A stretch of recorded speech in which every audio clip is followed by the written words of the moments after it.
લોહગઢ કિલ્લા પરથી 400 ફૂટ નીચે પડીને એક 26 વર્ષના યુવાન કેતન અગ્રવાલનું મોત થાય છે. શરૂઆતમાં આ એકદમ અકસ્માત લાગતો હતો, પણ જ્યારે પોલીસે તપાસ શરૂ કરી ત્યારે જે સત્ય બહાર આવ્યું તે કંઈક અલગ જ હતું. 18 તારીખે કેતન અગ્રવાલ તેની મંગેતર સિયા ગોયલ સાથે ટ્રેકિંગ માટે ગયો હતો. સિયાએ પોલીસને કહ્યું કે અચાનક હવાનો એક જોરદાર ઝોકો આવ્યો. કેતન પોતાનું સંતુલન ગુમાવી બેઠો અને ઊંડી ખીણમાં પડી ગયો. પરંતુ વાત જેટલી દેખાતી હતી એટલી સિમ્પલ નહોતી. પોલીસને સિયાની વાર્તા પર શંકા ગઈ.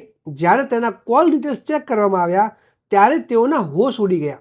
છેલ્લા 6 મહિનામાં સિયાએ ચેતન નામના એક ત્રીજા જ વ્યક્તિને 2000થી વધુ કોલ્સ કર્યા હતા, અને આ ચેતન બીજું કોઈ નહીં પણ સિયાનો સિક્રેટ બોયફ્રેન્ડ હતો. પોલીસના જણાવ્યા અનુસાર આ આખી ઘટના એક પ્રી પ્લાન્ડ મર્ડર હતી. સિયા અગાઉ પણ કેતનને તે જગ્યાએ લઈ ગઈ હતી, પણ ત્યારે પ્લાન સફળ નહોતો થયો. આ વખતે તેણે કેતનને ધક્કો મારીને નીચે પાડી દીધો. માત્ર 26 વર્ષના માસૂમ કેતનનો જીવ લઈ લીધો. પણ કેમ? આપણો કાયદો બહુ સ્પષ્ટ છે. ભારતમાં કોઈ પણ વ્યક્તિ તમને તમારી મરજી વિરુદ્ધ લગ્ન કરવા માટે મજબૂર ન કરી શકે.